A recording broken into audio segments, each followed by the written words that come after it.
уже билинип атат да өзүң ден соолугуң. Сен неме кандроз кысканда башыңа кан жетпей калат дагы.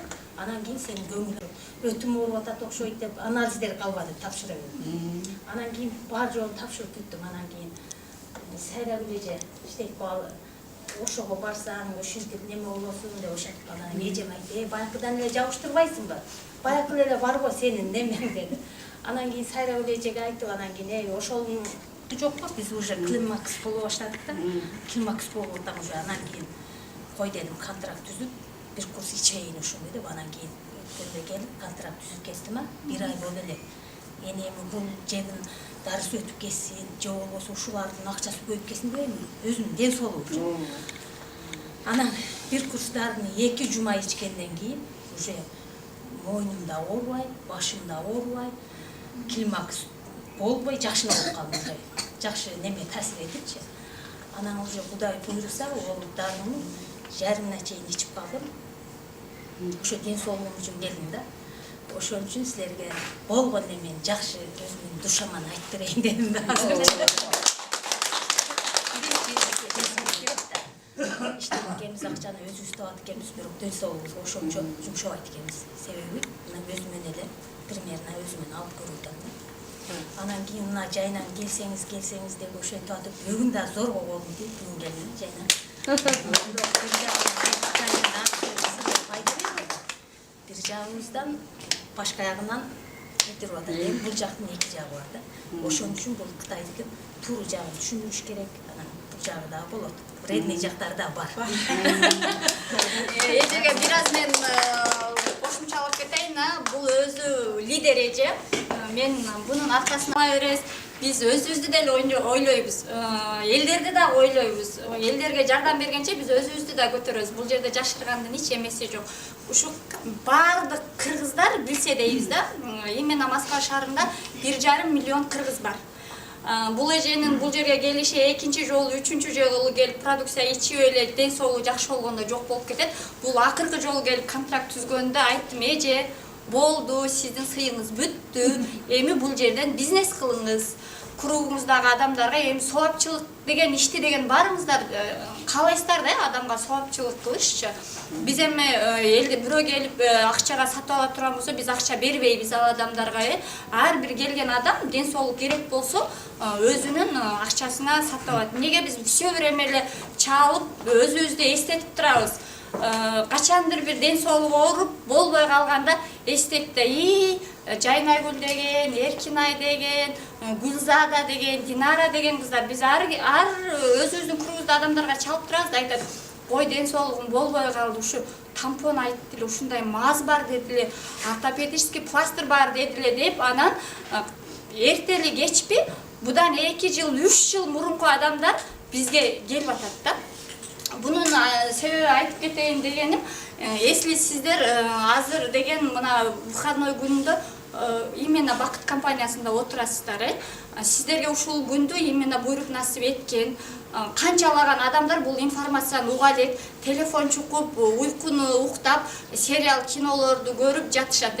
Биз мынтип уюштурганыбыздын себеби кыргыздарды ынтымакка чакырып, бири-бирибизге жардам берип, информацияны көпчүлүк адамдарга жеткирсек, ден соолук болсо, анан акча дагы болот. Акча да керек, адамга ден соолук да керек да. Ошол себептен биз ол 3-чү жуманын жүзү болуп атат.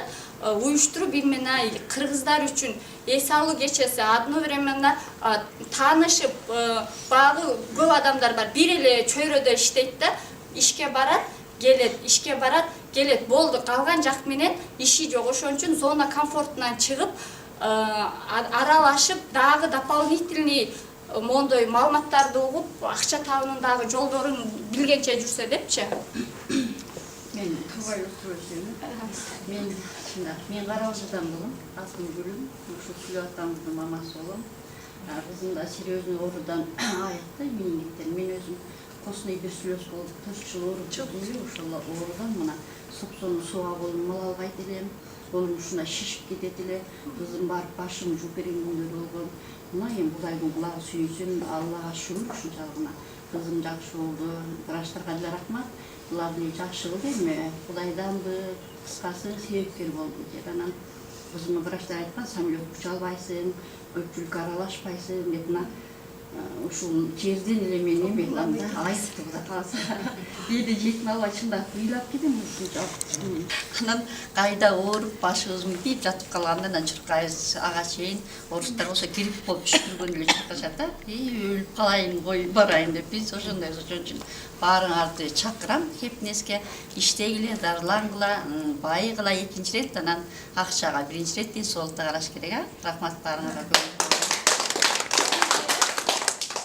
Мен Азиза, Москвада жүргөнүм 15 жыл болуп калды. Бирок силердин компанияңарга биринчи жолу келдим.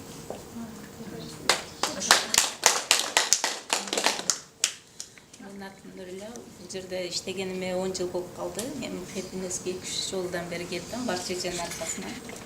Кудай буйрса, кийинки жумада контракт түзөм деген оюмда.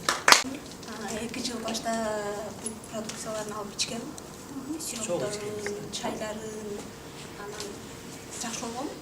Бул жерге келип кыргыздардын больницасына барганда аппендис болуп калыпсың деп бошотуп айтышканда, апам срочно эле билет алып кел, ошентип алып келген, сразу билет салып барды. Дарыларын ичип жакшы болдум. Байкадыңыздарбы, баягы моундай да, эне менен баланын ортосундагы связь кандай болот? Ушул жерге чыгып турганыма эле ошо көзүмөн жашым кетип эле толкунданып сүйлөй алчу эмесмин да. Азыр эми мен результатым чыгып элдерге соопчулук иш кылып, толтура региондорду кыдырып, түрлүү чөйрөлөрдө жүрүп, азыр эми мен бизнес жолуна өткөн үчүн эми менин ордум апама келип атат да, көзүнө жашы тегеренип, убагында ушу басып эле жүрсө, эл үстүндө эле кыбырап жүрсө деген эле ойдо болуп калганда, мына Кудайга шүгүр, азыр эми семьябыз менен продукцияларды ичип турабыз, бизнес жолунда кетип атабыз. Азыр эми бул кызды көрсөм, бул кыз дагы баягы эне сразу эле кел, билетти ал кел, сразу көзүнө жашы тегеренип, баягы апасы жанында болсо, кызы жанында болсо, бала деген нерсе внутри сезип турат да, жүрөк деген нерсе ата менен баланын, эне менен кыздын ортосундагычы. Бул семейный бизнес уже. Сиз өзүңүздү кеңири тааныштыра кетсеңиз. Саламатсыздарбы? Мырзалар бүгүнкү майрамыңыздар менен,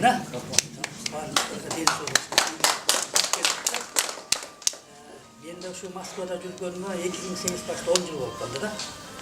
Мен Кудай ошо ден соолук жакшы эле бар эле, анан 2 жыл мурун мен да ооруп, жигит айткандай, острый хондроз экен да, меникте хронический шейный хондроз деп давлением көтөрүп, такыр түшпөй, аппетит чогулуп, тамак иче албай, күндөн күнгө арыктап эле уже силерге калп мага чырт, азыр нормально турам го, 43 килограмм вес менен Бишкекке кеттим дечи.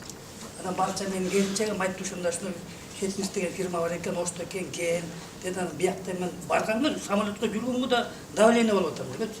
Анан массажга бардым дечи. Барсам ушундай тайский массажды балдан коюп туруп, тартты эле, биринчисинде чыдадым, бир 10 мүнөт.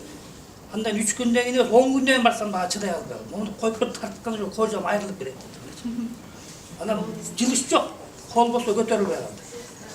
Аяк бут болсо күйрөп калды болчучу. Анан эптен жакшы болду. Ошо массаждан кичине жылыш болду. Ага чейин больницага жатып жүрдүк, болбой такырчы. Бишкекте көп жаттым, Ызыгата курортуна барып жаттым. Ошо колум көтөрүлбөйт, моюм бурулбайт эки жаккачы. Азыр Кудай шүгүр жакшы. Анан ушулар дарысын аппараттан өтүп ошторлар. Москвадан барып ушу дарыларды ичтим. Эми бир 70-80 күнгө чейин иштим, азыр дагы ичип атам. Шайны ичем, пластырын бастырып атам, стопниктер бар экен, бүтүнөн жылыш болуп, жакшы болуп. Кудайдын кулагы күйсүн дейт, кыргыздарга сөз эметпей, тартынбай, өзүңөрдүн ден соолук керек да. Ошону алып биринчи келгенде. Укпагандар болсо угуп, туугандар айтып, тартуулап бүтчү. Больница барганда дары иче берет экенсиң, ал ашказанга зыян экен. Бөйрөгүңөрдү бөйрөк ичсең, ашказанга башка аяңа зыян экен. Бул дарыга эч зыяны жок экен, жакшы экен. Иммунитетти кармайт экен. Давлением көтөрүлбөй, үйлөдүлдү түшпөй калды. Аппетит жакшы болуп, айрымды косудай болуп, болду деп сөйлөйм. Биринчи бай билбегенде туугандарга айттыла. Эми туугандар ишенбейт экен, туугандар силер аркылуу ишенбейт экен да. Ишенбейт экен. Эми азыр менин туугандарым, ата-энем бүт эми мына бизди срочно келгиле деп Бишкекке чакырып атат. Келгиле, биз ушундай болуп атабыз, карындаштар, эркектер ушундай стаканга диабеттер адамдар ошо бизди чакырып атат, келгиле түшүндүрүп бергиле жолун депчи. Анан биринчи келгендер ошо эметти эле, ден соолук болсо болот экен да. Анан акчаны ала катып коюп ден соолугун жүрө бергенде болбойт экен да. Оорубаса кыйшыйып турсаң температура болот экенсиң, давлениең жок болот экен. Аппетит жок болот, тамак иче албайсың, анан эмнеге барам депчи. Таасир ич керек экен, жашка зыяны жок экен, рахмат кыздар.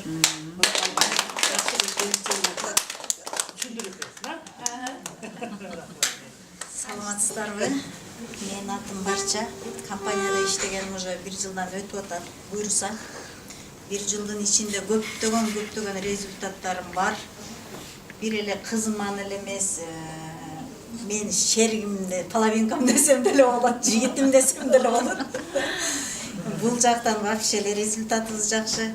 Мына кызым болсо аппендицисиң, анан көп эле диагноздорду айтып, апа мен операцияга кирип кетип атам дейт. Мен Кыргызстанда жүрөм. Ой, эмнеге операцияга киресиң? Билетти ал дагы кел мынал жака. Деп сразу эле барды, сразу эле эртеси эле бардык. 3 күндө эле результат болду. Баягы ошо пластирлерин жабыштырдык. Бүт ошо дарыларын бул деле 30 миңдик алып ичти. Бир алганда эле бул деле 30 миңдик алып ичти. Буну көргөндө мен өзүм коркуп кеткем. 43 килограмм мен дагы адам келчү эле деп. Эмне болуп кеткенсиң деп. Ата-энелеринин жүрөгү түшүп калган көрүп алып баласын. Анан бул дарыны ичкенден кийин 10 күнгө жетпей эле оңолуп, уже кайра келип иштеш керек да. Ошого калбай эле өкө тең. Бул дагы 1 ай отпускага барып туруп, 1 ай жүрөм деген 10 күндө лечениясын алды дагы, коюң апа мен кеттим. Мен жакшы болуп калдым деп 10 эле күндөн кийин билетин алып жөнөдү. Бул деле бир 10-15 күндөн кийин эле алып жөнөдү. Ишке ошондон бери азыр мага айттырбайт, менден мына дары кандай, мына деп сурашпайт. Өздөрү мен келе айтканда эле сразу айтышат. Бизге ортопед ала кел, же болбосо сушан ала, данный момент сушанды ичип атат, стопниктерин жабыштырып атат, ортопедтерин жабыштырып атат. Анан менин дагы өзүмүн результаттарым көп. Миомадан бар, киста, ошо эрозия аял кишинин. Геморрой, гаймориттен бар. Жакшы эле результаттарым көп эле. Анан ушу биздин мына жакшынакай кыздарыбызга, 4 кызга ыраазычылыгымды билдиргим келип турат. Кыздар, ишиңерге ийгилик. Кыргыздарды жакшынакай кылып колдоп, коштоп, ушу нерсени уюштурганыңарга мен өзүмүн атыман, семьямын, ушул жерде отургандардын атынан эле ийилип, таазим этким келип турат.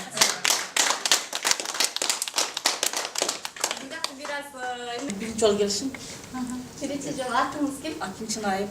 Канча жылдан бери Москвадасыз? Москвада мурун 10 жыл иштеп кеткенмин. Анан 5 жылдан алып кайра келип иштеп, белим ооруп неме кылганда Барчынга айттым. Кыргызстанда так апарган.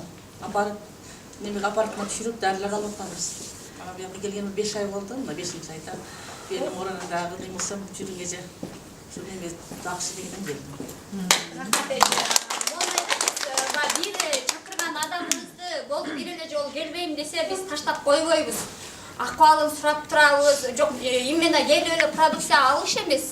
Баягы ошентип эле ойлошот элдерчи. Же барып бир жаны тынсыңчы, ошо барып коеюнчу, угуп коеюнчу деп келишет. Биз өзүбүз үчүн эмес, өзүчү.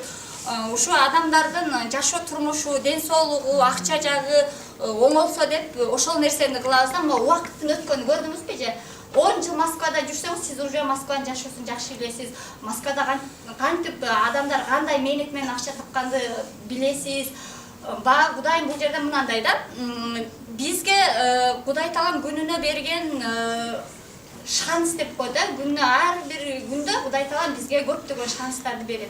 Бул деле сизге Кудай Тааламынан берилген экен, көргөн экенсиз. Мына эми ээрчитип келипти. Мен айтайын дегеним, эми сиз именно продукцияга эле келдим дебестен, биз кеткен ошибкаларды кетирбестен, эжелерге окшоп 2 жыл, 1 жыл, бизге окшоп 3 жыл жүрө бербей, продукцияны алып, контрактты түзүп, результат чыкканча эле бизнести ошо баштап кетсеңиз болот. Канча жылдан бери Москвадасыз? 8 жылдан бeri. Биринчи жолу келип атасыз. Таныштырып кетиңиз өзүңүздү. Мен Перизат, Москвада 4 жыл болот жүргөнүмө. Мен мен компаниянын партнерумун. Бул кыздар менен сыймыктанам, ушинтип уюштуруп, уламдан жакындатып, көпчүлүктөрдүн керектерине жарап аткандар. Анан бул эми продукцияларын мен эмне деп айтат элем, продукция эмес эле чудо деп айтат болчумун да. Анткени мен өзүм 1-2-3 результат көрдүм. Айтайынбы? Айтыңыз результатыңызды, ошол сөз берип атат да. 8 жашар бир кыз, өзүм жаңы иштеп аттым эле, анан 8 жашар бир кызды медицинада энурез деп коет экен, төшөккө сиерт да. Ошол 8 жыл бою төшөккө siiп жүргөн кызды 3 эле көрөсүзбү? Урологический пластырдан 3-өн коюп, вообще siiбей калды. Мамасы өмүр бою азыркыга чейин саламын үзбөйт, ыраазы өмүр бою. Алла ыраазылык берсин. Майда чуда результат айтпай коеюн. Көп. Результаттар көп. Бул жерде не то что информация албайм деп монтип отуруш эмес. Мындай адамдар менен таанышып, өзүңүздөрдү эркин коюп, сиздерге аябай жакшы программаларды уюштурганбыз. Азыр мен бул жака эми как раз бириңиздер менен таанышып алдыңыздар. Мен бул жака чакырамын. Бул кызыбыз тоже биздин арабыздагы кыраан кыздардын бири, 3 баланын энеси.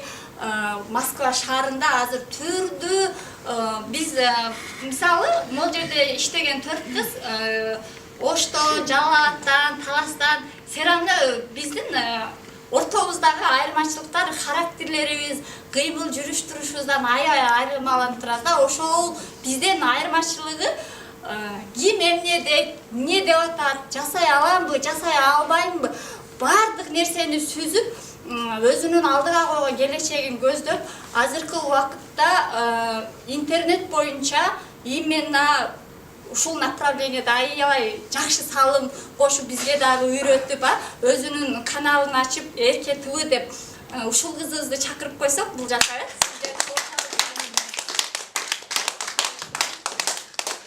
Мен кыска эле мен негизи аяктан просто азыр кичине программада өзгөрүп кетти. Саламатсыздарбы, куш келипсиздер, барыңыздар, эми баары өзүбүз бир туугандай эле болушубуз керек да, кыргыздарчы. Сен мен тияк бияк бөлүнбөшүбүз керек, трайбализм деген понятияны жок кылып кыргызып жибериш керек. Биз кыргызбыз деп жүрүшүбүз керек да. Анан мен не демекчимин, эми раз чыгып калдым, айтып коеюн кыскача. Мен деле эл катары эле Москвага келип, пол жууп, жакшынакай болуп эле иштеп жүргөм. 3 жылдай пол жуудум окшойт, анан уже мындай эми баарысы эле бул жака эмне баандай финанс жактан эми бир ойлор бар да, үй салайын, ал бул или үйүң болсо чоңойтоюн деп машина алайын. Ошентип келе меники кредит бар болчу, ошо кредитти төгүп кутулайын деп келгем да. Ошентип жүрүп 3 жыл өтөт, бирок баары бир адам деле биз, организм бул машина сыяктуу экен да. Мына могул жерде эми аялдар түшүнбөшү мүмкүн, но эркек жигиттер барыңыздар деле бар да, автомобиль турабы, машина барбы сизде? Айдаңыздар да турабы? Машинаны деле мисалы мойкага алып барбай, кокочо болуп жүрө албайсыздар да турабы? Или вообще эле карабай койсоңор, акыры бир күн бир жерден жүрбөй каласыңар да. Адамдын организми деле ошондой экен да, все равно какой-то бир момент келгенде сбой берет экен да. Негизи аны алдын алып жүрүшүбүз керек экен да, бирок бизде ал понятияны бербейт экен да. Анан биз багыл поликлиника, больницаларды как будто мындай самый бандай эң эме көрүп барат экенбиз да, как будто ошол жерден жакшы болуп, себеби бизге ошондой стереотип уже илгертен берилип калган да. Бир жерибиз ооруса эле больницага жөнөйбүз. Андай деле эмес экен да, көрсөчү, мен ушунчалык ыраазы болуп калдым. Ар бир багы жаман нерсе болобу, турмуштачы эми ар кандай ситуациялар бар да, жаман, жакшы, кыйналасың. Ошол нерселер наоборот жакшы, кийинкиси жакшы жака берилет экен да. Мен да ооруп калып ушул жерден ушул компанияга келип жакшы болдум да. Негизи гайморит бар болчу, детствочи. Анан могул жерден катуу кармап калып операцияга эметишти. Анан мен деле азыр тиги Барчеже айткандай, бул жерден операция кылып алсам, эми жатып калсам, мен ким карамады, өзүм жалгыз жүрсөм да анан кете берейин деп калгам. Бир эже жакшы, ошол эми ал иштебейт, просто эле ушу себепкер болуп эле айткан, могу тампон эметсең эле гайморит кетип калат деген. Бирок ал маалда мен чындап ал эжеге ишенбедим да, кантип эле ушул тиги аялдардын эми женский жакка салган эмеси, мен мурдумда гайморитти жок кылсын деп. Анан кийин бирок өлөйүн деп операция күтүп турса, это неизбежно было. Кой пробовать этип көрөйүнчү, все равно же операция кылып атпайбы. Анан алып, ошо айтканда ал 4кө бөлүп койдум. 6 саатта эле ошол чыгып кетти күнөчү. Андан кийин ошо жыргап эле, мынтип эле мен колумду да муздак сууга чалчу эмесмин, даже душка жууна алчу эмесмин, только баняга. Себеби ысык болуш керек да, колуңуз дагы, бутуңуз дагы сразу мурдун эме двусторонний гайморитте гной чогулуп калчу да. Анан сүйлөй албай эле дискомфорт жүрөр чынан. Ошондон ушул жардам бергенден кийин эле анан бизде баарыбызда жалпы түшүнүк бар да, что Кытайларда мындай жаңы көрүлө өзүнчө эле китайский өзүбүздүн кийген ичкен көтөргөн телефон көргөн телевизордон бери баары эле Кытай болуп калган менен ишибиз жок, дагы эле кытайский деп эле ушинте беребиз да. Менде деле ошондой болчу да. Вообще ишенич эмесмин да. Мени ишендириш үчүн адам менде 1000 эсе күчтүү болуш керек да. Если мындай эле болсо мен действительно эметпейм да, укпайм. Анан өзүм жакшы болгондон кийин кызыгып калдым. Анан кайра өзүм келе баштадым. Дагы башка продукциялар эмнеге жардам берет деп отуруп эле анан өзүмчө эле баягындай кызыгуу артылып кетти. Анан именно ушул жерден баягы Кытайдан лектор келди, CCTV каналдын да программасы бар экен, өзүнүн передачасы самовосстановление организма дегенчи. То есть вообще если биз ошол билимди ала алсак, бул биздин деле ооруларыбызчы, мисалы азыр айтып атпайбызбы, хондроз, мантроз, бунун баары эле уже баягы акырындан чогулуп отуруп уже күчөгөнү да. Хотя биз башталганда эле билип койсок болот да. Ошону баягы лектор окуткандан кийин мен аябай кызыгып калдым. Действительно восточный медицина ал бир что-то экен да мындай. Анан кийин Кытайга барсаң, ал жерде действительно мындай биздегидей гинеколог, уролог, там лор, терапевт, кардиолог деп бөлүнбөйт экен. Бир эле врач бар экен. Ал адамдарды мынтип запчастьтап карабайт экен. Бир целый кылып карайт экен. Если кулагым оорутат деп барсаң, сразу эле почкаңды тазалап, почкаңдагы воспалениени ал дейт экен. Көзүм, зрениям кетип атат, или там көзүм мынтип атат деп барсаң, значит печеньде проблема, там жировой гепатоз или там еще какие-то эти начинается деп, боорду тазалап, боорду витаминизировать эткенге айтат экен. Если мисалы мына лицону карап эле диагноз коюп коет экен да. Анан кийин жайында, мына быйыл жайында да биз бир жума прям с ночевкой окуп келдик. Камин гуаша деп мына менин колумда. Мен просто случайно кармап калдым. Эртең менен мен кече чарчап уктап калып, эртең менен туруп душка түшүп чыкканда анан аябай катуу суук болуп атат го. Муун телдеңдеп келчи, мама шамал туруп калды да. Анан могу камин гуаша деп коет, именно ошондой суукту чыгарып кетет. Азыр монтип отуруп, мына өзүм эле жакшы болгом да. То есть именно восточный медицинанын максаты ушунда экен да, адамдар эч кандай врачка барбай эле өзү жакшы болуп алса болот экен. Если ар ким өзүнүн ошо организмине кетип аткан сигналдарды вовремя эле түшүнүп калса, вовремя, все, не надо к врачам. А врачка барып биз наоборот күчөтүп баштайт экенбиз да. Мисалы дары жазып берет, одно лечит, другой калечит. Мисалы жүрөгүмдү дарылайм деп отуруп, бөйрөк менен печень чыгып кете берет экен да. Себеби таблеткада ал химиосинтез, эч кандай эме жок. А мол продукциянын баары чөптөн жасалган да. А чөп деле живой организмге туурабы?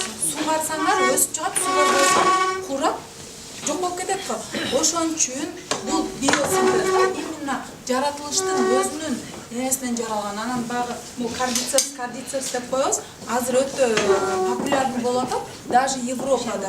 Почему? Потому что жанагы Всемирный олимпиада болгондо дайыма эле Кытайлардын спортсмендери золотой медальдын почти что 80% алып кетип калышат экен. Анан европалыктар өздөрү кызыгып сурап, мындай байкайт экен да, эмне жеп атат бул спортсмендер Кытай кылса, рис эле жейт экен да. Еще суга бышкан эле, биздикиндей плов эмес, үстүнө толтура эти барчы. Нет, просто эле белый рис, анан какой-то эле бир корень жей беришет экен. Анан кызыгып сурашыптыр, это что за это трава десе, ушундай кардицепс грипп депчи. Оказывается, бул грипп кардицепс именно Кытайда жанагы Тибет тоолору бар го, ошол жерде гана өсөт экен, ошол өсүмдүкчү. Башка жерде эмес. Анын несі эмес, күн чыкканда плюс 40-ка чейин ысып кетет экен погода, күн батты дегенче минус 40 суук болуп кетет экен. Ошол бандай көрүнөр климат мисалы. Ошого туруштук берген чөп болгончо анан биздин организмге бат. Мына могул жерде если кардицепс ичкендер болсо сразу айтат, любой мисалы бүгүн уже грипп болуп калып өлөйүн деп атсаң, кардицепс ичип кой 1-2 флакон. Всё, эртең менен как будто эч нерсе болбогондой эле кете бересиң да. Анан кийин өзүм үчүн кардинально анан мындай чечим кабыл алдым. Всё, я этим буду заниматься. Тем более менде дагы привычка бар, кичинекеймен мындай эл десе эле чуркуп алам да. Өзүм деле унутуп калып эле далактап элечи, анан күйөөм дагы кыркып уруша берет да. Сен мээң иштебейт, эл десе эле чуркап кетесиң, өзүң ойлой дейт. А просто мне кажется, ичимен заложено экен, анан бул жерден жаап калды, элдер чогуп келип алып эле бир нерселерди үйрөтүп айтыпчы, анан кийин сөздүн кыскасы ошондой. Эми кыскача мен сиздерге негизи программа боюнча кетип атканбыз, бирок бүгүн биз ошол атайын сиздер үчүн бир биздин Азамат деген жигитибизди чакырдык. Аты деле Азамат өзүчө. Кыскача айтып өтсөм, негизи аягында болчу, бирок бул жигит азыр сегизге bir жака барыш керек экен. Эгер билгендер болсо, кол көтөрүп койгула. Азаматты тааныйм мен. Перизатчы, конечно, тренингден калбайт. Бакыт тааныйт экен. Таанысызбы Азаматты? Тааныбандар үчүн тааныштырып өтөйүн, бул Гүлзада. Просто мындай нерселерди билишибиз керек. Себеби Азамат деген жигит мына 5-те башталат деген 5-ке 10 мүнөт калганда уже келип турду да. И бул ар дайым бүгүн эле эмес, ар дайым ушундай жигит пунктуальность.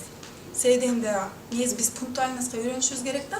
Бул жигит Москвада биз эми кыргыздар көбөйүп кеттик го, Москвада, Россия жергесинде турат, 1,5 миллион кыргыз. Бул эмне деген цифра? Интернеттин айдыңында Азамат Советник деген псевдоним менен элге таанымал. А так бүт ушул кыргыз посольство, диаспорада жүргөн, анча-мынча коомдук иштерге катышып жүргөн кыргыздардын баардыгы Азаматты тааныйбыз. Азамат менен сыймыктанабыз. Бул жигиттан ушул кыргыз деп, кыргыздын биримдиги, ынтымагы деген жигиттерден ар дайым. Анан кийин ар бир кыргыз бир ийгилик жаратса, бул Азамат ошол как будто өзү жасагансып сүйүнүп, колдоп, коштоп биринчи очередте чуркап келет да.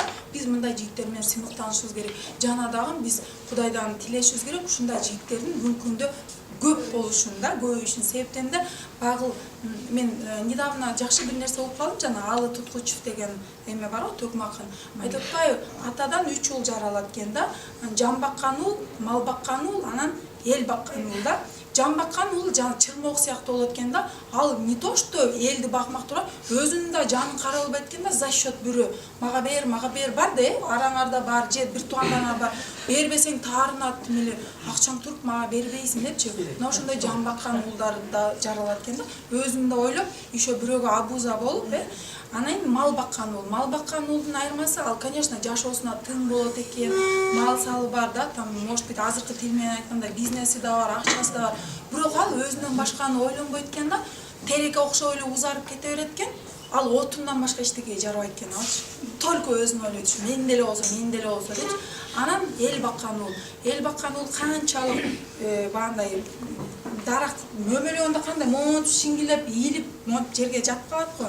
Канчалык ийилген сайын адамдар аны сындырып, тиги уурдап кетип, ташып кетип, ушундай аракет кылат го. Бул биздин натурабыз да, адамдардынчы. Бирок ошого да карабай, ал элди ойлоп, ушу элге болсун деп турат экен да. Вот ошондой эл баккан уулдардын бири Азамат. Мына дагы бир нерсе, Москвада ким барган Манас кинотеатрына? Билбесеңер да билип алгыла. Москвада Манас деп кинотеатр ачты. Ошол Азамат ачты. Бүгүнкү күндө канчалаган кыргыз жана тасмалары бүт Манас кинотеатрынан бир күн кечке берилет. Майрам күндөрү да, обычный күндөрү да мындай чогулуп барсаңар, ушу кыргызым келди деп атайын скидкаларды берет. Манас кинотеатрда өзүнүн Жөнөкөй ТВ деп YouTube каналы бар. Ушул Москва жергесинде нези бөлөк эл, бөтөн жерде жүргөн незиле кыйын да турабы.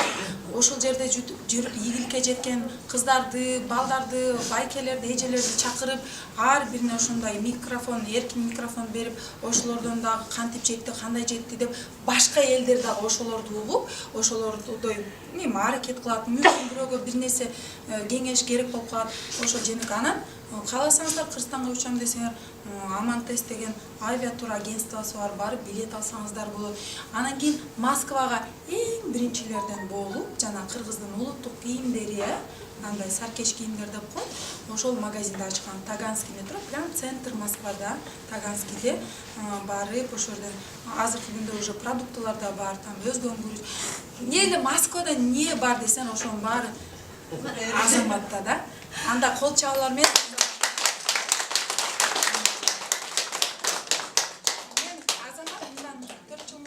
тренинг өтөм деп, анан банда азба тренерлер көп го, Киясаки, Брайан Трейси да. Анан Азамат биринчи баштаган, мен барганда, мен ошого чейин Киясакини YouTube'дан көрүп, анан китебин окуп, чында пассив актив дегенди түшүнбөй койгом. Анан Азаматты барып бир уккандан кийин түшүнүп калдым да. Көрсө, могу жерде отурган баарыбыз мен кошулуп, биз Москвадачы 10 жыл жүрдүм, 20 жыл жүрдүм дегендер да болду го. Биз эмеге иштеп жүрө беребиз да. Туура эмес эле бандай үй куруп, машина алам деп элечи акчаны туура эмес жака. Вот ошону мен Азаматка барып көзүм ачып койду. Оказывается, биз андай малый бир доход келе турган ачыш керек экен да. Дальше уже калган Азамат. Марамыздар менен жигиттер. Бүгүн мен Инстаграмга эркектин психологиясын бузбай кантип турмушка чыгыш керек деген тренинг өтсөмбү дегем да деп жазып койсом, эркегим жазган эле бизге келип өтүп бер деп. Анан бүгүн анда жигиттер да бар экен. Бүгүн общий баарына кызыктуу деп айтсам болот болуш керек. Анткени баарыбыз бияка акча тапканы келдик да, туурабы? Акча таап бирдемеден бирдеме кылып, кээ бирөө бар биз деле келгенде ойлогонбуз, эптеп бир үй алсак, кетет эле 2-3 жыл. Кудай жалгап, кээ бирөө тырышып өтпөй калса, биз өтүп калыптырбыз өзүбүз элечи. Министерство образованиядан документтерибизди тапшырып, бияка келип, анан стройкада иштеп атсак өтүп калды деп кагаз келди. Ошондон кийин бул жакта иштеп калдык да. Анан иштеп калып, ошо университеттин жардамы болду, кандайдыр болду. 3 жыл иштеп, Кыргызстанга барып, анча-мынча акча болуп калдык, арыздардан кутулдук. Анан Кыргызстанга барып, поездда келатканбыз. Поездда келатып, эмне кыларымды билбейм да, эмне кылсам, баргандай, же бир мындай акча асмандан түшүп калбайбы, же мындай коробка акча таап алсам деген ойлор келди. Анан кетип баратып, жолдон китепти аябай жакшы көрөм, китеп окучу элем. Анан бизнес тренинг, анан мындай десе эле, бизде жаман ой бар экен да. Алдамчылар, калпычылар жөн эле жаса берет деп, анан бир зарплатага кантип миллионер болсо болот деген мынчалык китеп алып алгам. Анан поездда келатып окудум. Ашып кетсе, башын жөн эле ачып карагам, бир 2 саатта, 3 саатта бүттүм окшойт. Анан ошондо кичине окуп жүргөндүктөнбү, ошондо мындай өзүнөн өзү план келди да, кантип тепкичтен тепкичке өйдө өтүш керек экен. Ошол күндөн баштап Москвага кандай жеттим? Биринчи бардым, библиотекага барып, болгон бизнес китеп боюнча өзүңдү өзүң өнүктүр, өзүң жетиш, байы, жырга укмуш бол деген китептин баарын 1 жылда окушtum, бир жыл. Анан көбүнчө ошону окугандан кийин мен эч оюм жок келаткан да, кантип адамдар бутунан туруп алат деп чалчы элек. Анан окуп, анан ойлондум, бир айына ал убакта бир чисто 20 миң түшчү эле да. 20 миң калчы примерно. Расход көп кетчү биздечи. Анан ошо ойлодум, ушу 20 миң менен поездда келатып эле мен уже миллионер болуп койдум да. То есть бияктан акча тапкан жокмун, бияктан сураган жокмун. Ойлосом, ал убакта 3 миңге бир коз келчү, биз өзүбүздүн арнамыз да. Анан кой менен эсептесем, айына 2ден кой алсам, 5 жылда Кыргызстанга кетип калмак тургай, Кыргызстанга иштебей жашай бере турган акыбал болуп калды да. Айына 2ден кой алсам, 12де 24, мынча 5 жылда көбөйсө, тиги болсо сарай салсам, бул болсо трактор алсам, 5 жылда жеңил эле. Анда кыйналбай эле, бир нерсе ачып, башың оорутпай эле. А мен келдим да, 1 айдын ичинде 12 кой, 2 турп ушундай алып койдум Кыргызстанданчы. Жалпак тилмен айттым. Алып койдум. Анан алып койгондон кийин биздики баягы энергия көп да. Ал уже мындай кызыктырбай калат экен да малчы. Анан бияктан возможностьтарды көрө баштадык. Бирдеме кылса болот экен, кыймылдаса болот экен. Обязательно эртеден кечке стройка деле жакшы болчу. Каалаган учурда чыгабыз, өзүбүз бир үй алып алчу элек, каалаган учурда келебиз. Эптеп 1-2 айда көтөрсөк, жеген ичкен чыгат, майда чүйдө чыгат, үйгө да жөнөтөбүз. Анан кичине кыймылдачу элек да. Анан ошондо сөздү көп узатпай кызгарак айтайын. Ошондон жана китеп окугандардан мен бир нерсени түшүндүм да. Мен түшүндүм, активный адам, активный образ менен жүргөн адам эч качан талаада калбайт экен, денсаулык берсе. Биринчи, мен абдан корчу элем элдин, апамдын жалгыз баласы болуп, атам жок өзгөндүктөн, жалгыз эмес, эркирээк баласы болчу элек, бирок ошончо эле баардык жоопкерчилик биздин мойнубузда эле. Анан эл эмне дейт, эл мынтет, тигинтет, ишим болбой калса достор шылдыңдайбы деген уялчаак ойлор бар эле да. Анан ошол 1-2 жананча китеп окугандан кийин такыр ошону таштадым. Активный адамдын бир эле өзгөчөлүгү болот экен да. Бирдемени уктуңбу, мисалы бүгүн бир нерсе уктуңарбы? Идеяңар башыңарда жүргөн болсо, ошого эртең бир шаг таштагандычы. Эч качан ошо биринчи шагты таштап, аркасынан локомотив болот го, локомотив 1 жыл болгондон кийин токтобойт да. Кете берет ал. А бирок ал токтосо, кайра жылдырыш үчүн канча деген нерсе керек.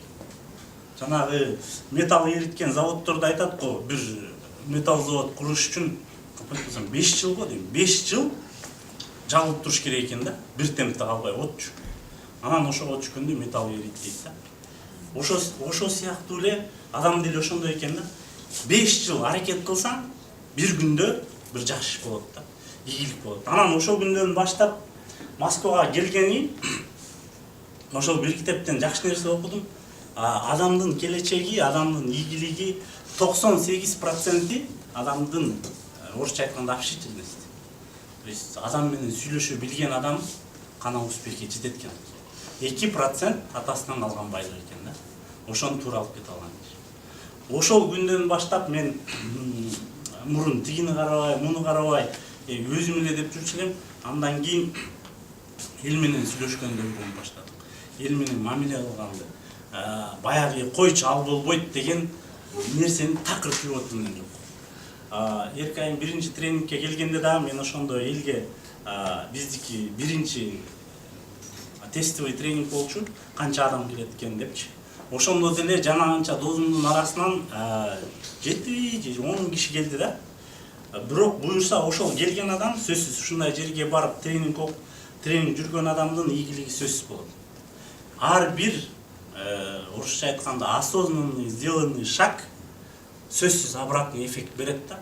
Эгер силер бүгүн эшикке чыгып, эртең муну кылайын деп бир кишиге барып жолуксаңар, ал киши отказ берсе да, бирок ал 3 жылдан кийин, 5 жылдан кийин ошонун эффектин берет да, обратный эффект.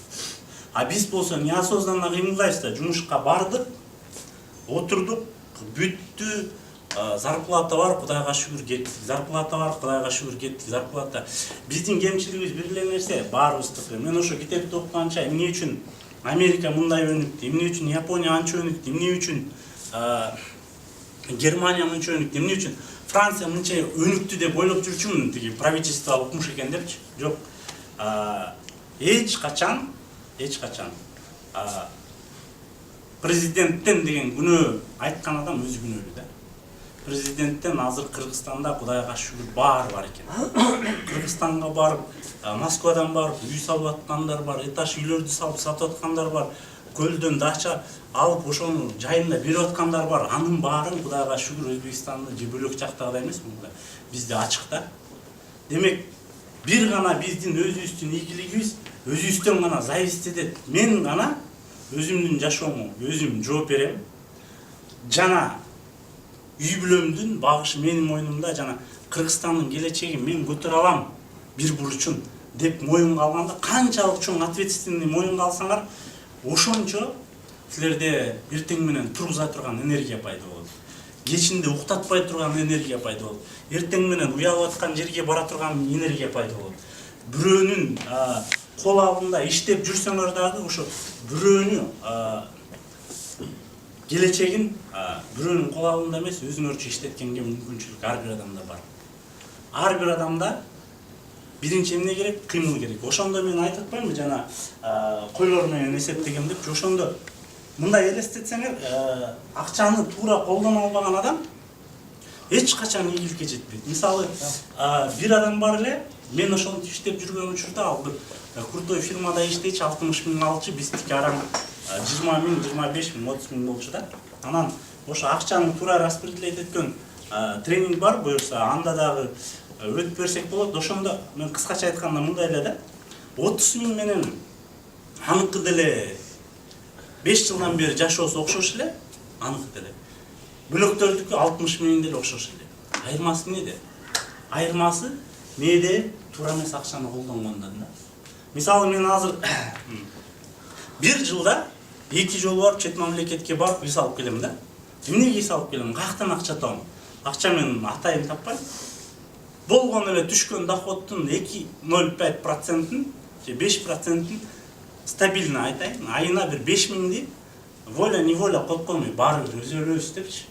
5000 коюп койсом, жылда 2 жолу чет мамлекетке барып по-королевски эс алып келгенге ар бир кыргыздаш Москвада иштеген мүмкүнчүлүк бар.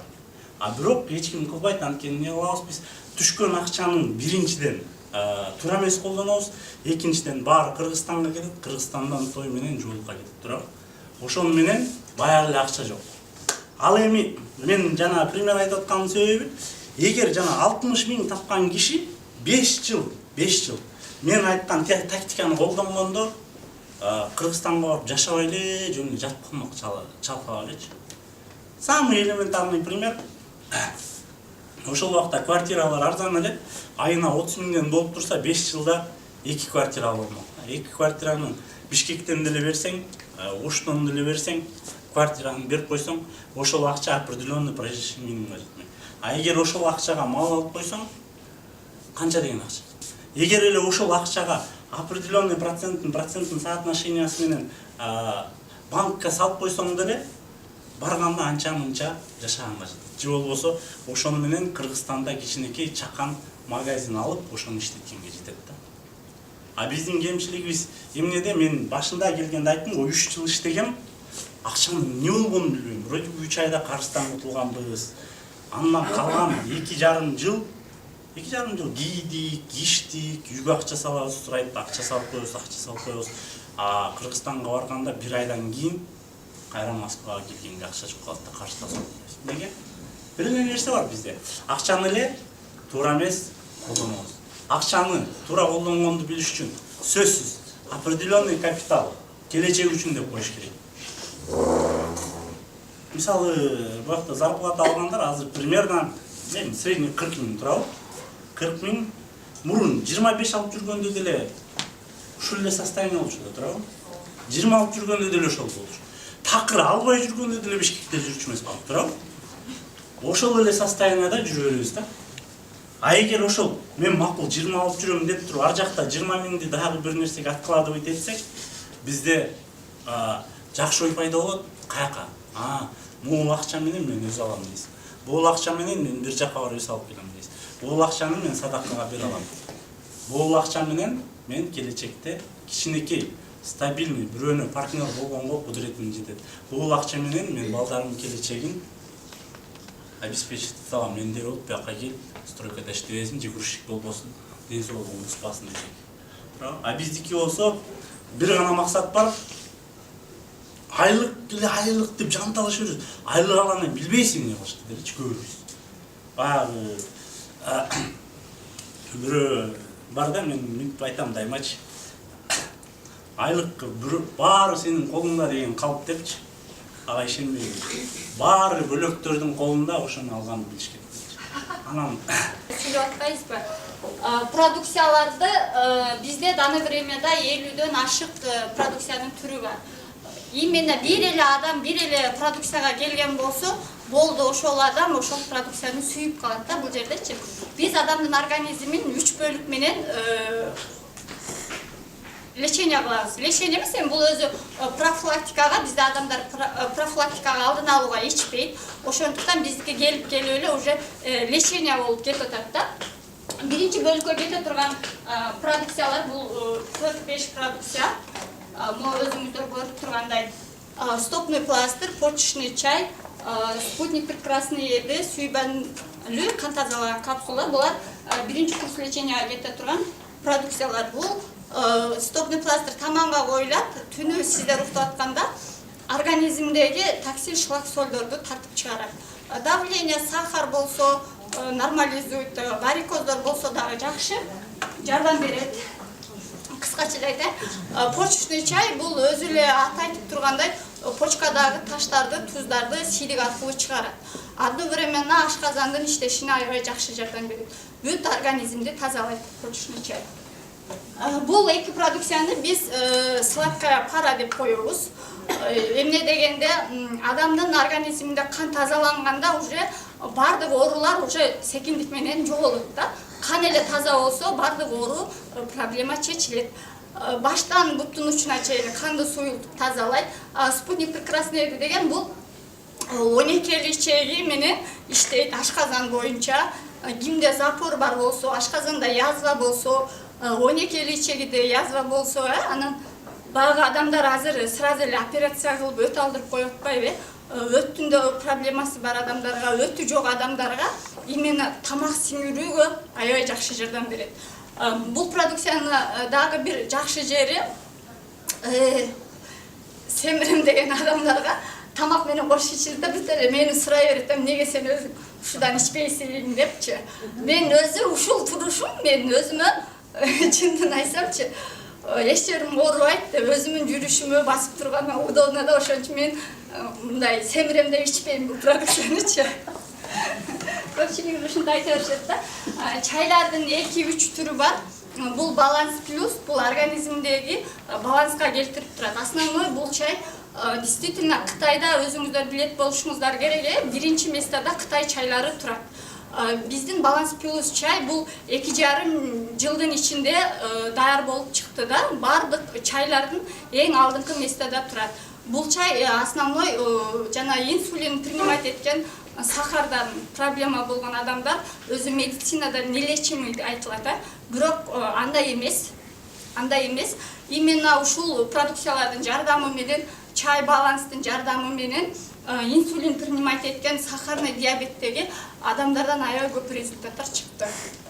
Андан кийинки чайыбыз бул напиток на каждый день деп коет. Өзү самом деле биз чайды ичебиз да, биз айтабыз го, бизге мээбизге сиңип калганда чай ичпей бүгүн башым ооруп атат деп барбы ошондой сиздерде дагы. Бүгүн кызыл чай ичпей калдым эле башым ооруп атат деп каласыз. Бирок ал андай эмес. Андай эмес, биз просто өзүбүзгө эле мээбизге куюп алганбыз да, чай ичпей койдум башым ооруп атат дейсиздер. Ошого башыңыздар. А бул чай буну каждый үй бүлө ичсе болот. Как обычный эле чайдай кылып пайдаланса болот. Бул основной гепатит Б, гепатит С, зоопу бар адамдарга, зооп деген самом деле ал аябай эле мындай серьезный эле оору да өзүчө. Приступ кармап калса, адам любой местада уже жок болуп кала бериши мүмкүн да. Арктайм деген адамдарга, цирроз печеньге, ошондой эле аял адамдардын жанагы гормональный нарушение, климакс болуп атабыз деп койбойбу, айтып кеттим. Ошолорго алдын ала ичсе болот. Андан кийинки биздин продукцияларыбыздын түрлөрү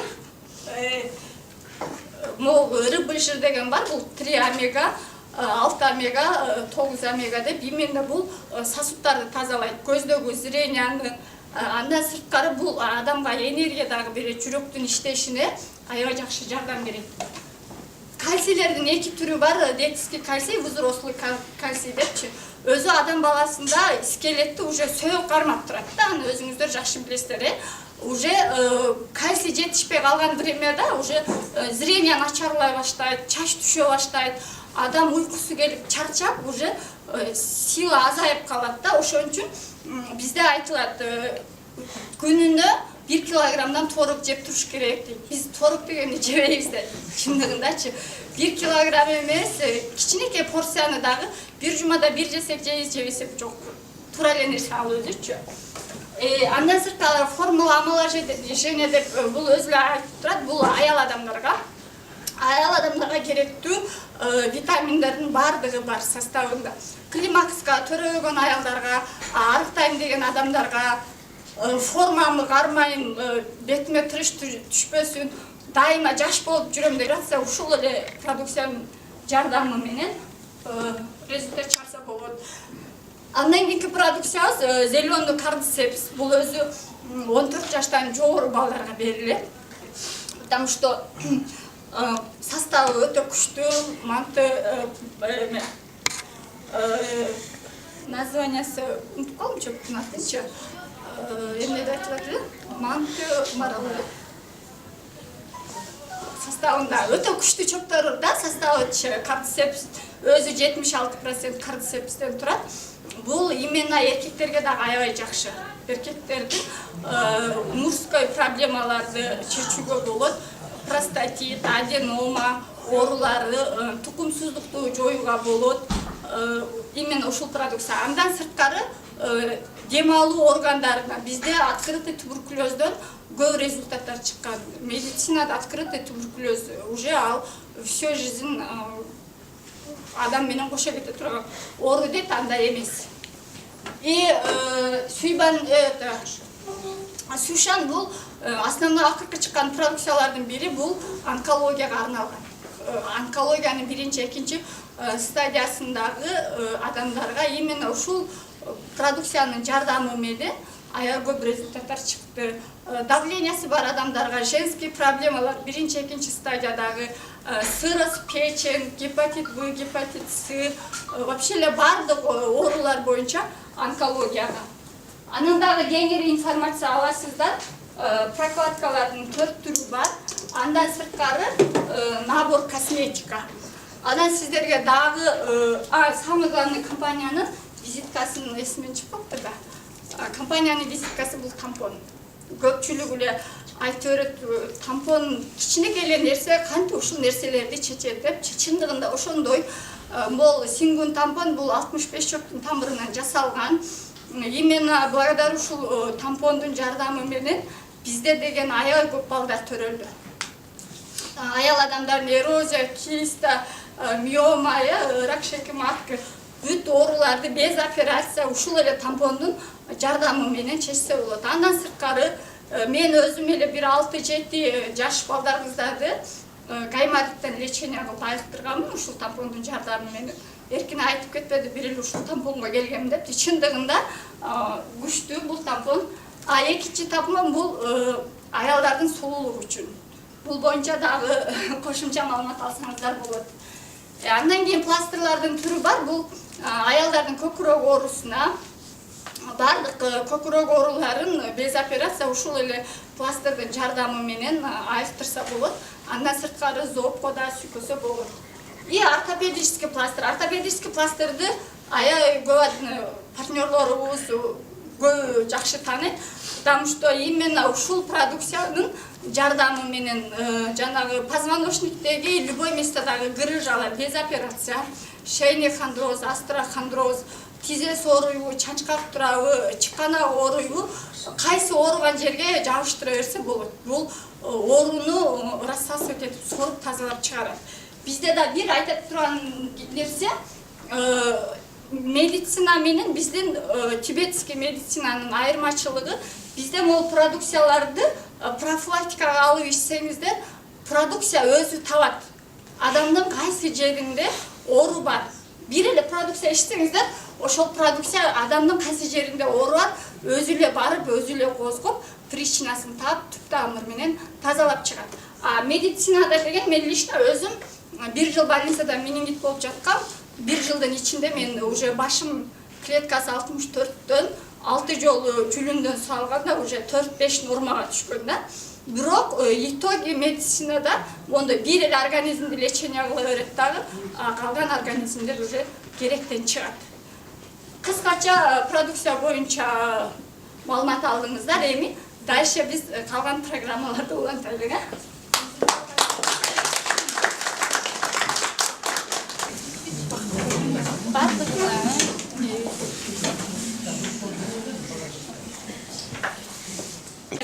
Упражненияларды үйрөтөт да. Ошол нерселерди сиздерге жасасак болмок. Бир аз программа өзгөрүүгө байланыштуу. Азыр бул жерде кетип турган адамдар бар үчүн биз сиздердин алдыңыздарга бүгүнкү майрамда куттуктап бир аз өзүнүн биздин именно московский офистеги директорубуз бардык региондордо өзүнүн командасы, семьясы менен ушул компанияда биз ушул жерде иштеген күндөн баштап биздин ар бирибиз менен поддержка берип, өзүнүн алым жетишинче жол көргөзүп, ар бирибизге көңүл коюп, бизге келген адамдарга жардам берип иштеп аткан московский офистин директору Тапина Сауле Сержановнаны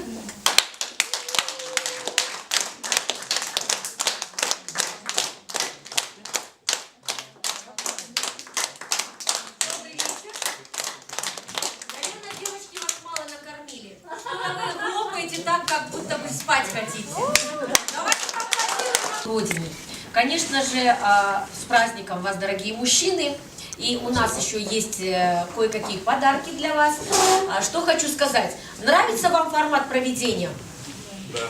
Да. Ну, наверное, не очень нравится. Вы какие-то такие неживые, что ли. Я уже девочки, да, Жайнагуль, Эркина, Динара, Гульзада, вот эти 4 девочки, которые ваши земляки, они приехали из Кыргызстана, понимаете? И все вот эти мероприятия экспромтом они делают именно для своих земляков. Для чего? Чтобы поднять свою нацию. Понимаете? Потому что многие люди приехали для чего в Москву? Скажите. Зарабатывать. А они как раз хотят, чтобы их земляки и зарабатывали, и были здоровыми. Только что Жайнагуль рассказала именно про продукцию компании Happiness. Это что? Это здоровье, которое нужно всем. И вы подумайте, даже если вам зададут сейчас вопрос, вам же уже не 18 лет, не 20, не 25, да?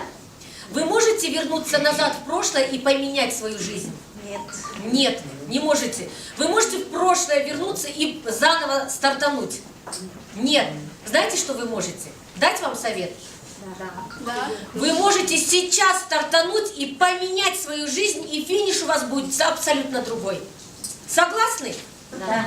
Согласны. Потому что сейчас вы измените свою жизнь, и уже прожитая жизнь ваша, вот эта, вы ее не измените. Назад нельзя оглядываться. Если вы оглянетесь, там ничего нет хорошего. Ничего нет. Там работа, работа, работа, работа. От зарплаты до зарплаты, от кредита до кредита. Работаете на кого-то, начальники, будильники. Понимаете? Эту зарплату вы отправляете домой к родителям, которые сидят с вашими детьми. Вы даже детей своих не видите.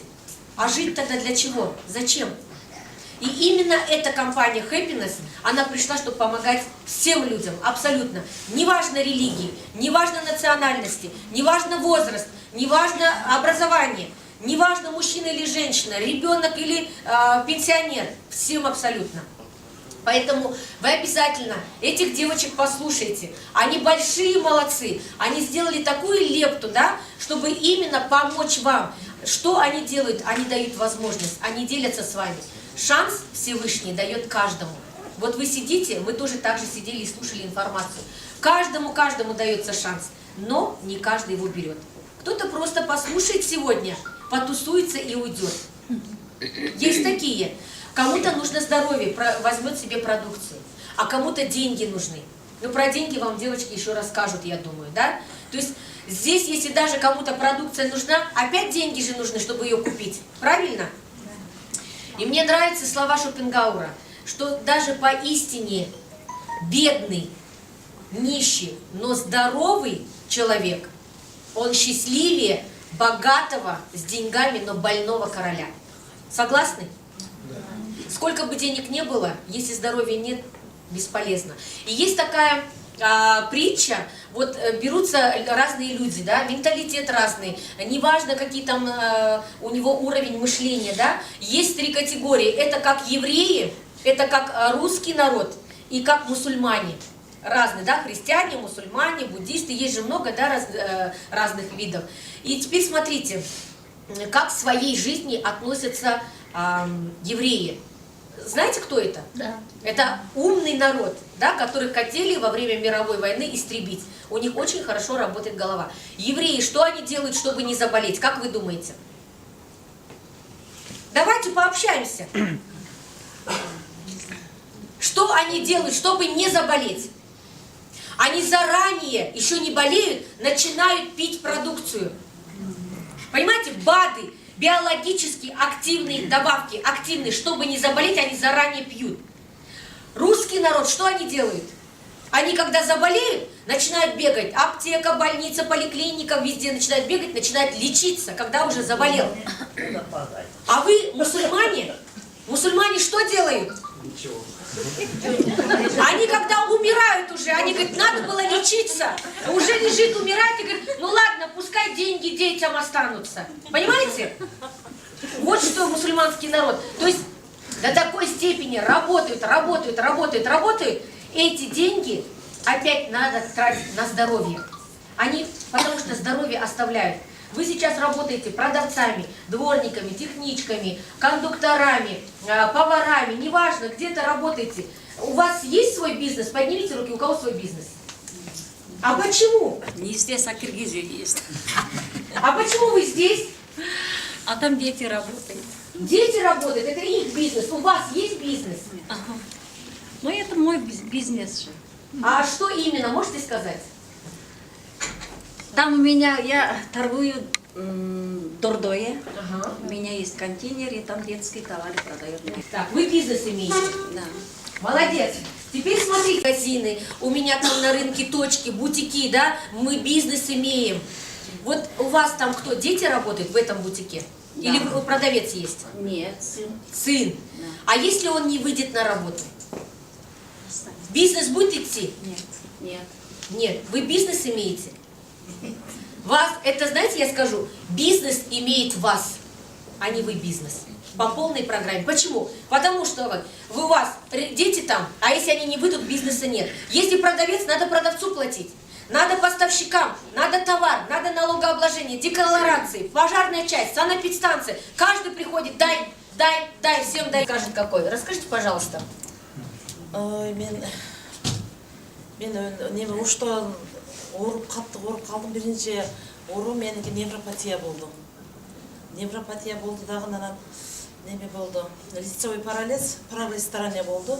15 күндөн кийин тройничныйга айланып кетти да. Анан кийин эле мына оң кол, сол колдорум иштебей, больницага жата бердим. 7 айдын ичинде немеге дагы жаттым, государственныйга дагы жаттым, еще неме частныйга дагы жаттым, еще табыптарга бардым, короче, ар жактарга бардым, аракет кылдым, ошо өзүм жакшы болуп кеткенге аракет кылдым. Билбедим каяктан жукту гепатит С болуп калдым да менчи. Ошону Кыргызстанда билбей, Москвага келгенде ушундай болуп чыкты.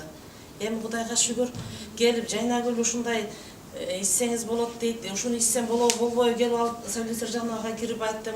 Мен эмне кылсам болот, каяка барсам болот эми деп ушул даже доктурлар мени 2 ай, 2,5 ай жашайсың ушул неме менен деп коюшкан да. Ушунчалык даражада мен өзүмдү жоготуп койгонмун да, эми каяка барам, кандай кылам эми. Мен балдарым аны үй салып атат, жай салып атат, эч нерсе үлгүрбөйт, эми чачылып калышат, мен өтүп кетсем депчи. Ушунчалык жаман даражада болгом. Эми Кудайга шүгүр, Кудай берген сыноосунда эле мага жеңилдик кылып берди деп ойлойм. Анан ушул неменин хепинестин дарылары жардам берди. Кудайга шүгүр, Кудай өзү шифа берди. Жакшы болуп калдым. Мына эл катары жүрөм, эл жүргөн жерде жүрөм, сүйлөгөн жерде сүйлөп, күлгөн жерде жүрөм. Эми конечно, Жайнагүлгө өтө ыраазымын ушундай жакшы жерлерге мени тартып келгенге.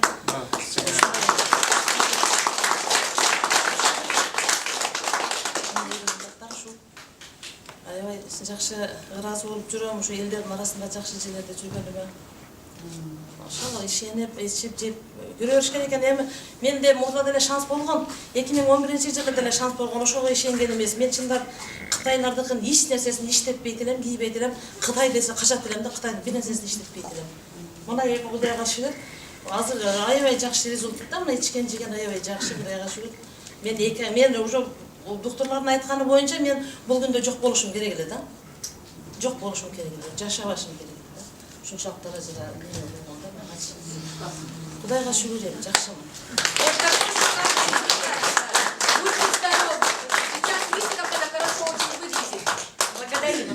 Ну а теперь здесь присутствующие мужчины от лица девочек, которые организовали. Хочу их выйти попросить сюда, 4.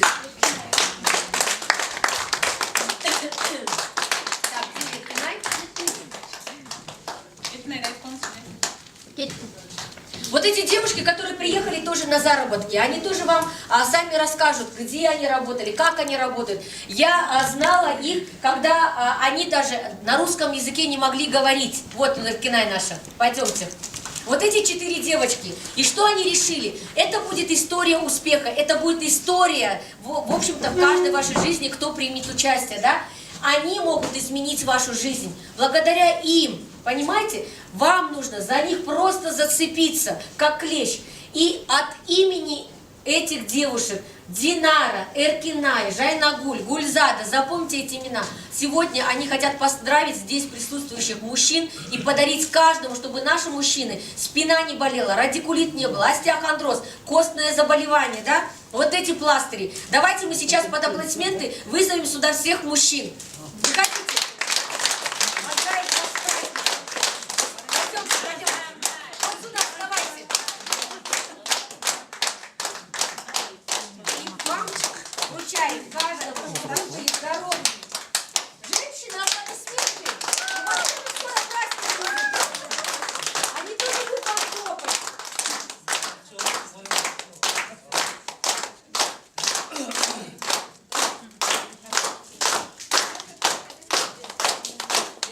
Поздравляем с праздником. Да. И давайте фотографии на память, да? Покручнее, ближе друг к другу станьте, мужчины. Нас видно? Да. Да, пластыри возьмите в руки. Вот так руками. Мужчины. Да.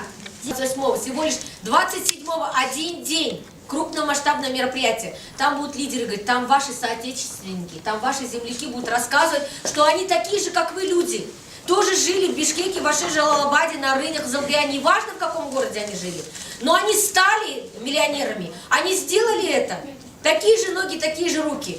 Ничем не отличаются, но они сделали. Они подарили здоровье многим людям и благосостояние, финансовую независимость. И стали сами такими. Вы приедете и с ними поздороваетесь за руку и узнаете: Байке, как ты стал таким?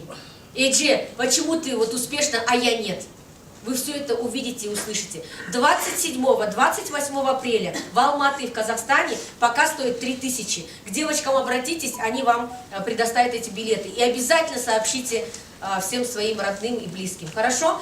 Желаю вам крепкого здоровья, финансового благосостояния, счастья, неважно, мужское или женское, чтобы у вас все мечты сбывались, все желания, чтобы вы увидели внуков, чтобы вы женили правнуков, и чтобы ваши правнуки вспоминали: это моя бабушка, она мне подарила, это мой дедушка, что они нам оставили в наследство. Сейчас внуки, если вы им дадите борсок, они не вспомнят. А если вы, бабушка, дедушка, дадите ему машину, он будет всю жизнь вспоминать, скажет: это бабушка мне квартиру подарила, это дедушка мне машину подарил. Правильно же? 21 век сейчас. Желаю вам счастья, здоровья, благополучия. Вы молодцы.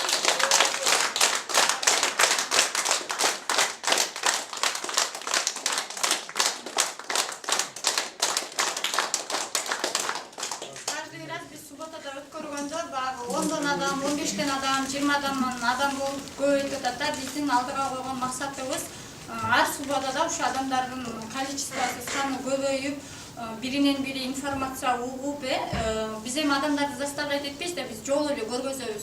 Ошол жолду каждый адам өзү туура болсо ошол жолго басат, туура эмес болгон болсо дагы биз заставлять этпейбиз. Ошон үчүн бул жерде азыр бир аз арабызда балкилер срочно ишке шашаттыр, сиздерге уруксат бере берсек, анан калгандарыбыз азыр оюн шоу болот, канса болот ошого. Мен бул жерге сиздердин алдыңыздарга ушул 4 кыздын бирөө, бул дагы Жалгат шаарына именно компания Happiness'ти ачып, көптөгөн региондорду кыдырып, көптөгөн результаттарды чыгарып, өзүнүн именно Happiness'тен үй куруп, машина алып, көптөгөн адамдарга жардам берген кызыбыз Гүлзада сиздерге ыр окуп берсин, именно мырзаларга арналган.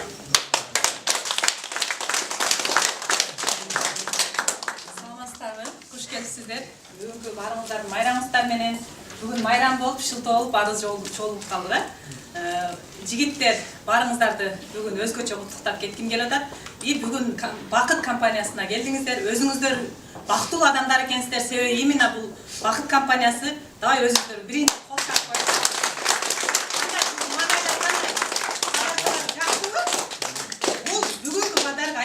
Подарок болду. Мен өзүмдү тааныштырып кетейин. Менин атым Гүлзада, фамилиям Абсабирова. Ушул компанияда иштегениме 5 жыл болду. Башка мен эч жумуш кылбайм. Толук ошол жерде иштейм. Мен бул жака мен да ден соолук айынан келип калгам. Белим ооруган, бөйрөгүм ооруп, аллергиям бар эле, белимде 6 мм грыжам бар эле, Воронцовкада лечение алгам ар 6 ай сайын. Бирок мен жакшы болгон эмесмин. Именно ушул жерге келип, мына сиздерге бүгүн берип аткан пластырдын негизинде мен 43 үчтүк пластырды коюп, мен 7 жеримен чыгып кеткен, мындай мен катарынан бийиктен түшүп кетип, 7 жермен чыгып 6 мм грыжа болгом. Ушу пластырды 43-түштүктү катарынан 3 катарынан коюп отуруп, ушун менен жакшы болдум. Ошон үчүн сиздерге эң сонун подарка берилди да бүгүнчү. Кээ бир адамдар түшүнбөшү мүмкүн бул эмне депчи. Бирок буну бааласаңыздар болот. Мен биринчи бул компанияга келгенде ушул эки эле пластырдын негизинде келип калганмын.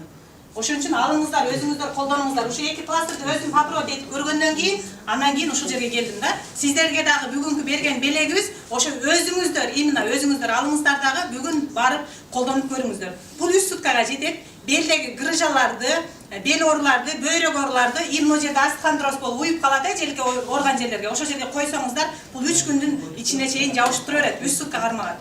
3 күндүн ичинде ооруңар уже сакайган, уже өзүңүздөргө билине баштайт. Эгер көп оору болсо 1 күндө эле түшүп калат. Ал жөнүндө дагы түшүнүп беребиз. Анан бүгүн сиздерге биз атайын ыр окуп коелу деп чечтик. Ушул ырды кабыл алып коюңуздар, сиздердин майрамыңыздар. Ай жүзүндөй сулуусуңар. Кыздар үчүн күндүн чачкан нурусуңар. Эл үчүн чек арада жоокерсиңер, эне үчүн асманда бак булутсуңар.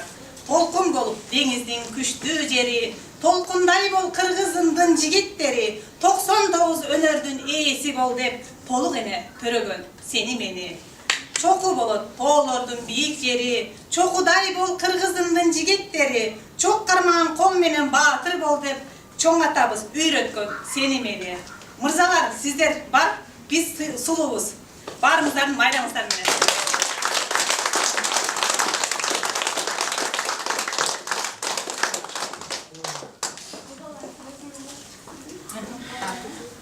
Анда биз сиздерге бул жака чакырып алайлы. Биздин эле партнербуз. Буйруса мына жакында бизге партнер болуп кошулам деп атышат. Биз бул жерге мына жанатан бери айтты, угуп атасыздар, жакшы жерге келипсиздерби? Жагып эле барыңыздарга. Ырдасак, бийлесек, жакшы информацияны уксак, ошол бизге ар субата сайын өткөзүп атабыз ушул мероприятиянычы. 2 жумадан бери келип катышып, бизге өзүнүн калоо тилектерин айтып берип, анан биздин катарга кошулуп аткан жигитибиз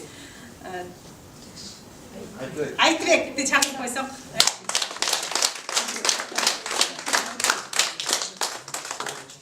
Assalamu alaikum. Konoktор, чыккандан абдан кубанычтамын. Силерди Бардат компаниясынан көргөндөн деле абдан өтө бир чоң бир мүмкүнчүлүк. Деле Москвага барыбыз иштегени, же ойногону келген эмеспиз, барыбыз иштеп, үй бүлө куруп, же бир өзүбүздүн проблемабы чечкени келебиз да. Мисалы, кандай гана болбосун, кандай гана кырда болбосун, же Москвада, же Кыргызстанда болсун, баарыбыздын оюбузда бир проблема болот да, болуп дагы келген, мындан кийин дагы болот да, бул закондон алсыз жок болбойт. Эгер сиздин оюңуздагы эң ойлонуп аткан проблема болсо дагы, ошол нерсе болуп аткан учурда дагы сиз ошого ыраазы болуш үчүн бир себеп таба аласыз да, анткени биздин жашоо эч качан ыраазы болбойбуз да. Мисалы айта кетейин, биз декабрдын 4-түндө Туниске барып келдик. Тунисте чөл, пальма, үй, башка эчтеке жок да. Чөл, пальма, үй, помидор өспөйт, бадыран өспөйт, картошка эчтеке өспөйт. Бардыгы экспорт болуп Турциядан жана башка мамлекеттерден келет да. Ошол эле чөйрөнү, ошол эле нерсени Кыргызстанга барып салыштырып, Кыргызстанга мисал кылып кетсем, ал жер Кыргызстанда картошка, пияз жана көптөгөн нерселер бар да. Аны биз просто кадырына жетпейбиз да. Ошол эле нерсени Куранда айтат.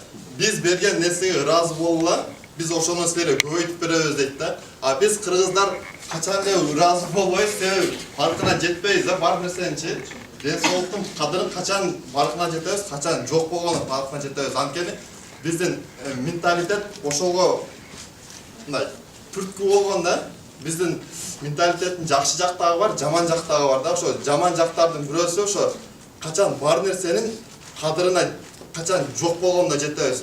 Мен бул философияны мындан 2 жыл мурун ораторский искусстводан үйрөндүм. Ата-энем кадырын, ата-энем барын да кадырлайын деп, былтыры Туниске апам көз барып келдик. мисалы көп ийгиликтүү адамдардын историясын карасак, мисалы Кыргызстандан таанымал Абдушкүр ажы, Чубак ажы, дагы көптөгөн ийгиликтүү адамдардын историясын сурасак, ата-энем тирүү маалында мен арман кылдым, жакшы көргөнүмдү айта албай арман кылдым деп көп аттанышат да. Эми бардык ата-энебизди жакшы көрөбүз да. Балдарыбыз болсок балдарыбызды жакшы көрөбүз, ата-энебизди жакшы көрөбүз. Бирок биз инсандар ата-энени кеч ойлойбуз да. Анткени баланын ою балада, бирок эненин ою балада болот да. Ошону түшүндүм дагы. Мындай апам мен үйдөгүлөрдө отурабыз. Туулган күн, апам туулган күнү болуп атат да. Ошол жерде сүйлөп, апа сизди чоңойттуңуз, өстүрдүңүз, ушунчалык даражага жеткирдиңиз. Сиздей ак көңүл, таза инсан бар экенинде мен сиздин балаңыз экенине абдан кубанычтамын. Анткени сиздин балаңыз болуш мен үчүн өтө бир чоң бакыт. Анткени ошол сөздөрдү айтып, мен нол жериндеги арманым жоголду да. Анткени аны бардык инсан айта бербейт экен да, себеби эгер чоң алымдар ошентип аттын кылып аткан болсо, биз жөнөкөй эле инсандар өтө чоң бир ийгиликке жетпесек дагы, бирок ошону амал кылбай, ошого мындай, кандай десем, эгер ата-эне ыраазы болсо, бул 85% ийгиликке жеткен инсандардын 85% ата-энеси менен жакшы болгондор да. Биз ата-энебизге мындай кайдыгер мамиле кылгандай болобуз да, бирок ата-энебиз биздин бейишибиз жана бир өтө бир жогору кое турган нерсебиз да. Биз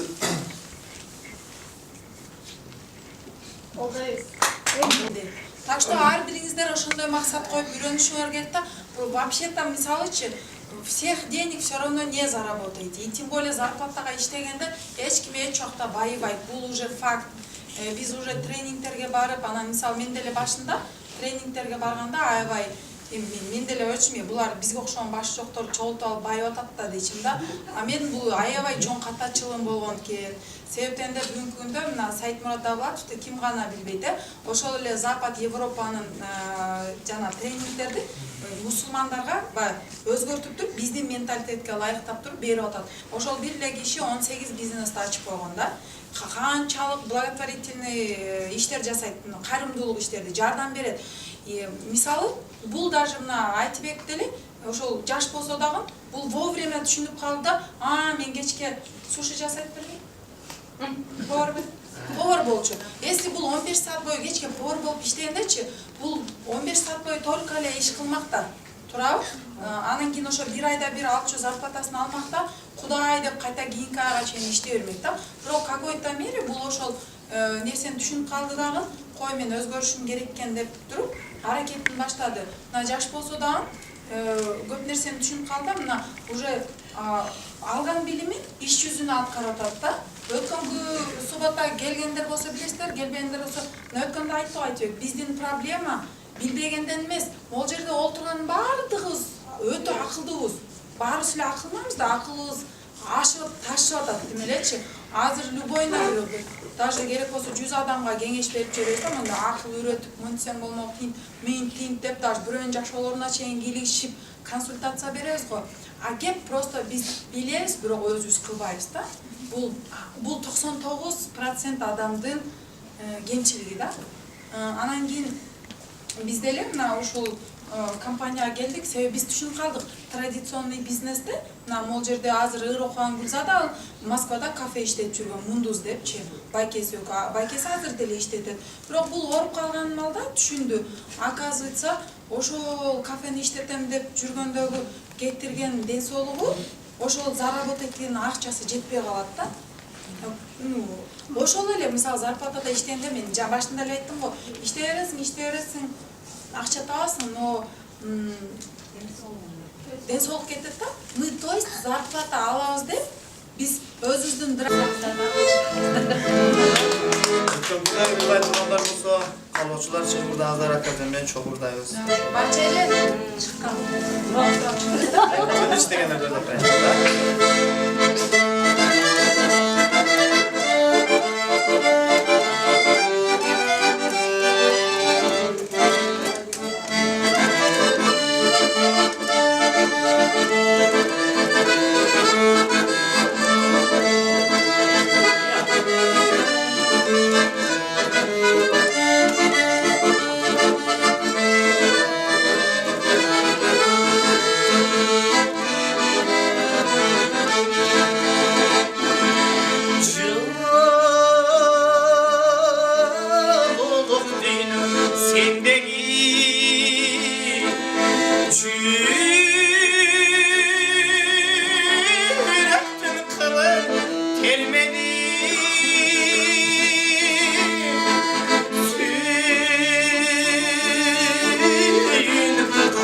Sezmek min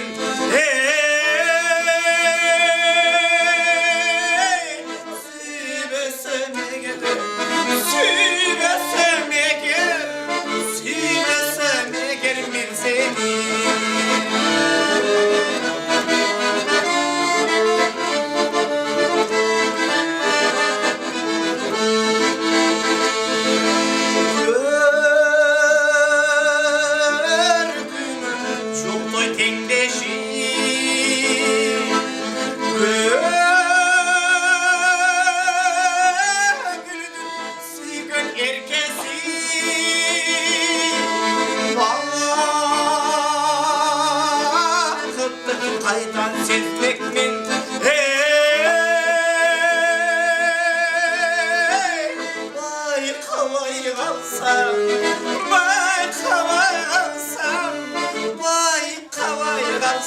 seni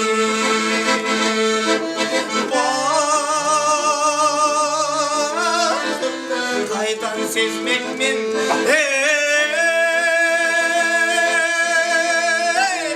vay havaya kalsam vay havaya kalsam vay havaya kalsam ben seni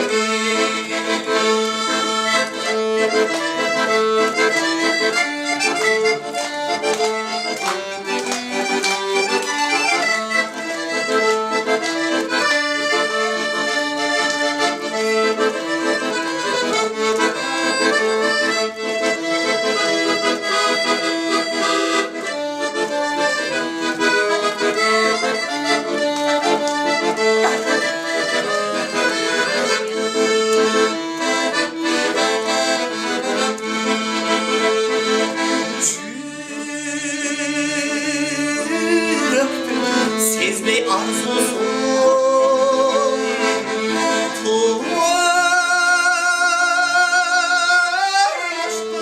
aşkla yaşlısın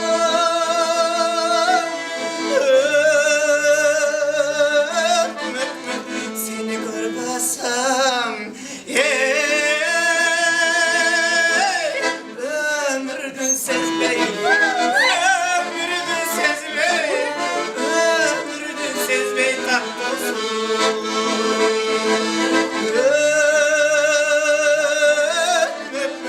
seni görmesem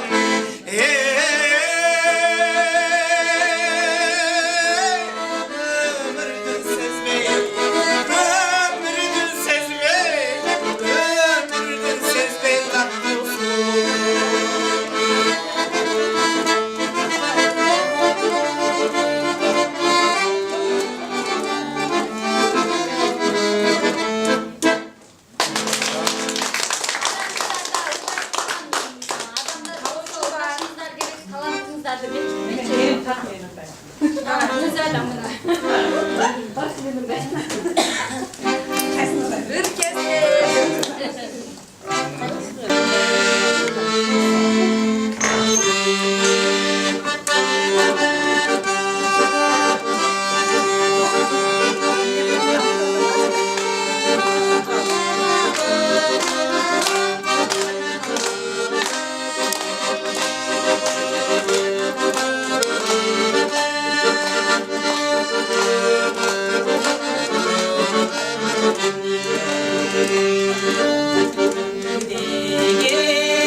başlamış.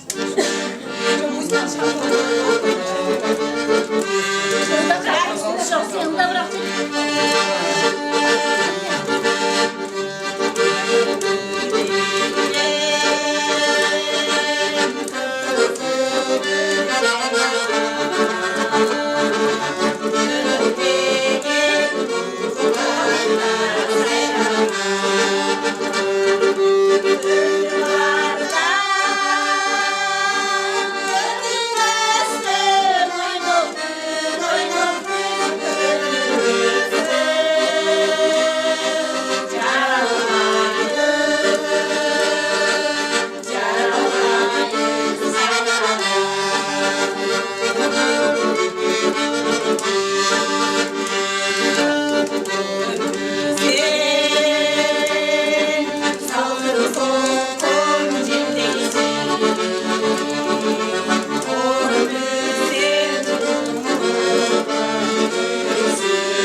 Yoldaş kuva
Bayke da bir ırdak koysun.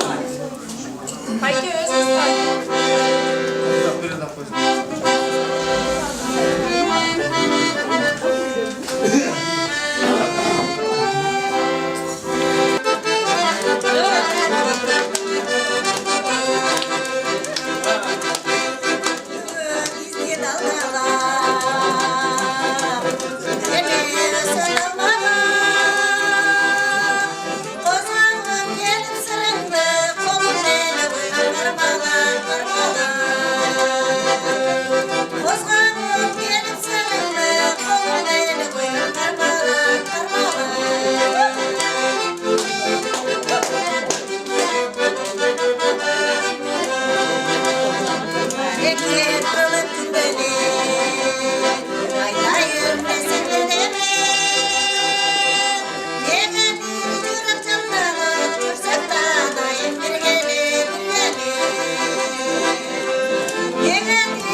Nurlanlar sizin. Nurlarla da brendinde. Çoğlar 5 milyon nurlarla. Vakit değerlidir.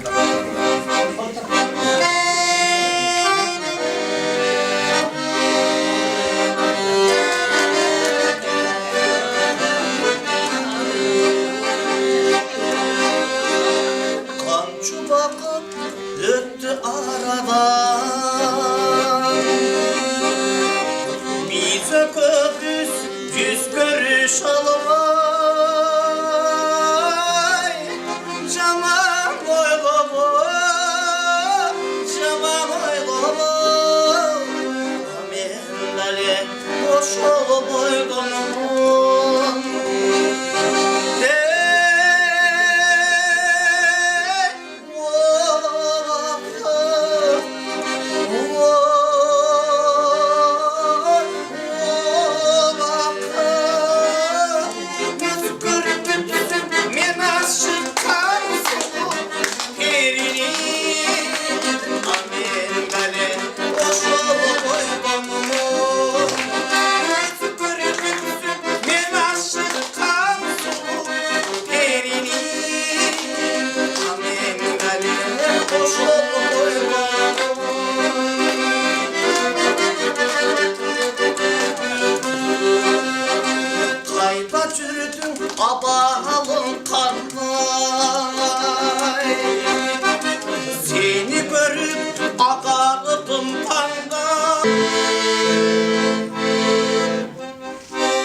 кештин коноктору.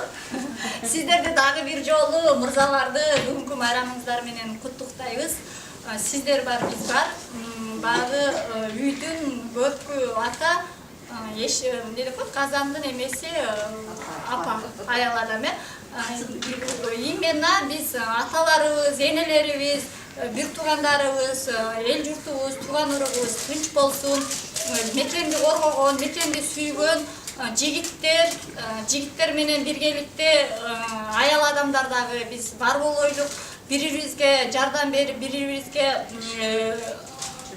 бардык времяда колдоп, ынтымакка чогулуп, Москвадагы кыргыздарга бардыгыбыз алыбыздын жетишинче информация берип, именно ден соолук менен акча табуунун жолун көргөзөйлүк, келген кадамыңыздарга ыраазы болуп, көңүлдүү эс алышыңыздарга тилектешмин. Азыр музыка